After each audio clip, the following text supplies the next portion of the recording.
Yeah, and I had a chance to cover this game, and I'll tell you, it just was, going into the game, I really thought it was pretty much a mission impossible for the Avengers, not only trying to win their third straight road game, but going to do it against the defending champions, and then doing it at a place where the defending champions actually have not lost in over a year. The last time the Rush lost in Chicago was March 10th of last year. So this was a tough task nonetheless, and I even think if the Avengers didn't give it up 5 times, I think even if they would have played their best game, they still would have lost, because the Rush were looking like the Rush of last year that took the title and played those last couple of games. But since they've acquired Scipio, this guy has been unreal. He has taken the team, I think they're 11-3 now since the acquisition last year. Of course, taking the championship once they got this guy, and he's turning in to be the dominant force in this league. But last play of the first half was just the backbreaker, the killer. You cannot allow a touchdown with no time left. The Avengers actually had a chance to cut the lead to 17 with a field goal. That didn't happen on a miss. Penalty, untimed down, and then to play single coverage and allow Scipio to score right there. That was just demoralizing, and that was pretty much the end of the game. But the Rush now, looking like the team that they were towards the end of last year, and you'll have to wonder if they'll continue to keep it going. It's still very early. Avengers, on the other hand, happy to come back home next week, and they've got a big game against a rival in Arizona. Yeah, Tony, talking about Bobby Scipio, I've seen Damon Wheeler pretty much tame some of the league's best receivers, like Ben Nelson. Whenever he comes to town, you know, Wheeler's got a 6-inch disadvantage and can hang with these big receivers. But I think Bobby is just too physical, and he just dominated the entire DBs. And again, Avengers have some big guys back there, but Scipio is just on a different level, and that guy's just amazing to watch. Moving on, let's talk about the Nashville Cats taking a trip to Colorado, and I thought this game, again, was in the Cats' hands. Here's the tricky part. They lose 48-55, and keep in mind this 48 score that they lost. They had 48 seconds to go, ready to take a 2-possession lead to increase it to 10 points. And this is, I think, half the fans left already in Colorado. But lo and behold, they get a blocked field goal. The Crush turn it around and win the game because Nashville did not play 60 minutes of football. This is a classic tape that you can take to any type of football, high school, whatever, and say, look, this is what happens when you don't finish a game, Ticos.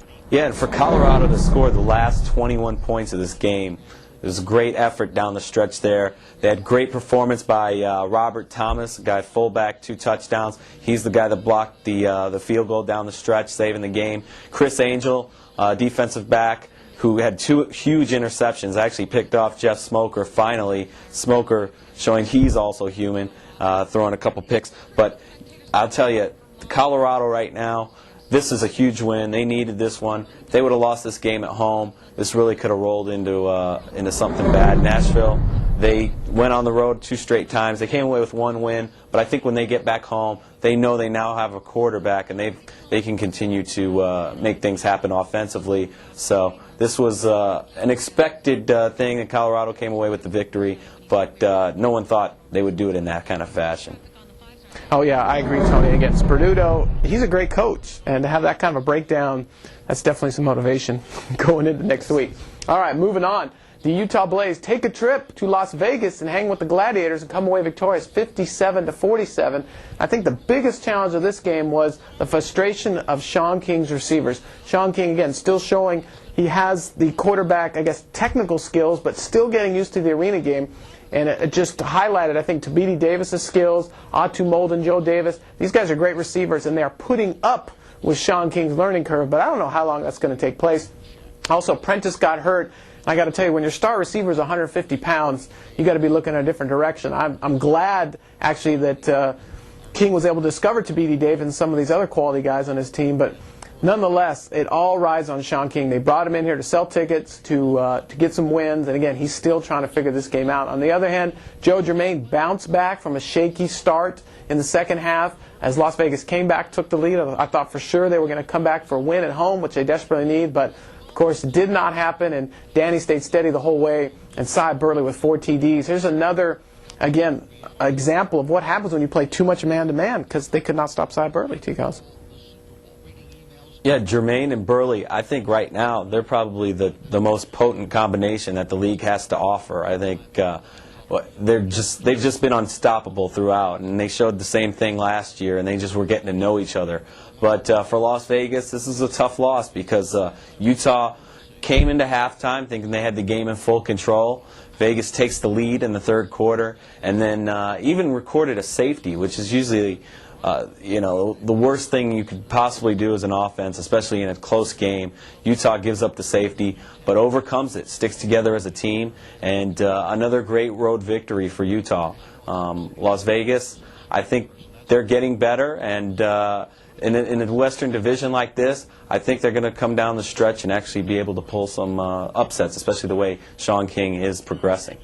No, I agree with you, T-Cos. I think Sean is progressing, but the question is the rest of the team going to wait for him?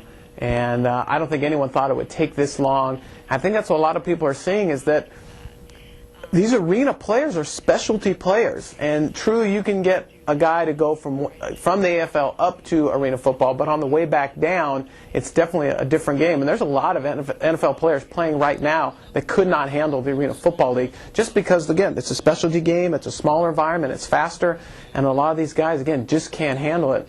And I think we're seeing that. But I think King will come around eventually. I think he's a solid character and a good leader.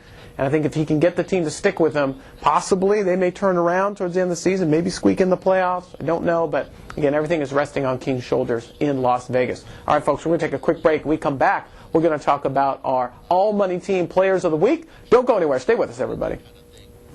Welcome back to AFL Today. I'm your host, E-Money, hanging out with Tony Cozzolino for Week 5 in review. And now we're going to talk about our all-money team players of the week. And we're going to kick it off on the offensive side of the ball, Tony. Let me talk about Mark Grieve. Again, here's a tape I would send to UC Davis for all their quarterbacks to look at and say, look, this is a clinic from an Ultimate alumni. 23 of 26, 8 TDs. I don't think his first incompletion came until the third quarter. And just incredibly efficient. Got to hand it to Mark for an incredible quarterback performance. Moving on the defense side of the ball, Ken Jones, defensive lineman for Columbus. He had 1.5 sacks. He had the fumble and the recovery. Again, huge game and a big win for Columbus. That's why I gave it to him. Let's talk about the Iron Man.